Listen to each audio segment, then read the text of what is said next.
Matcha et la forêt d'origami, c'est un projet de roman graphique sur lequel je travaille avec les éditions Papitou.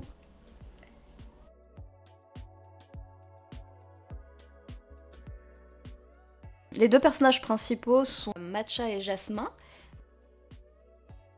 Matcha, elle, a la particularité d'avoir des difficultés à communiquer avec les autres élèves de son école, puisqu'elle exprime ses émotions uniquement en montrant sa tablette. Elle est toujours cachée derrière sa tablette finalement, et elle montre toujours des smileys pour essayer de faire comprendre ce qu'elle ressent aux autres enfants, mais elle montre jamais les bons smileys, donc du coup elle a tendance à être le sujet de moqueries, à être un petit peu rejetée. Et au contraire, Jasmin, lui, il est très très expressif, mais à l'extrême, il pleure constamment. Du coup, il correspond pas forcément à l'image qu'on se fait, enfin à ce qu'on attendrait d'un petit garçon. Du coup, pour se protéger des railleries des autres élèves, ils vont se réfugier tous les deux dans le grenier de l'école, dans lequel il y a une espèce de forêt magique, une forêt d'origami faite de papier, d'animaux en papier un peu merveilleux.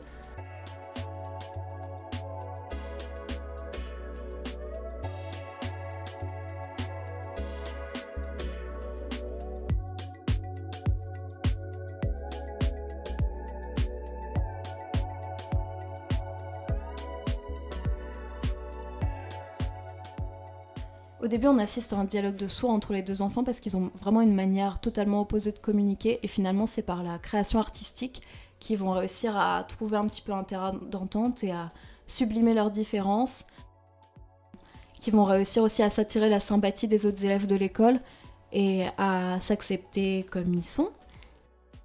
Pour moi, c'est important d'apprendre aux enfants dès le plus jeune âge à communiquer leurs émotions, à être positifs et à comprendre très jeune qu'il n'y a pas d'émotions dont il faille avoir honte ou qu'il faille cacher. J'ai eu la chance de faire un voyage au Japon il y a 2 ans qui m'a beaucoup inspirée. J'ai vraiment adoré la richesse et la finesse de cette culture, et j'ai décidé de reprendre les codes japonais, les origamis, les motifs, la richesse et la variété des couleurs pour créer mes illustrations. J'ai décidé d'utiliser des techniques traditionnelles, donc comme la gouache, le papier découpé, plutôt que l'illustration digitale. Pour moi, c'est un challenge parce que j'ai pas l'habitude d'utiliser ce type de technique, mais ça me tenait vraiment à cœur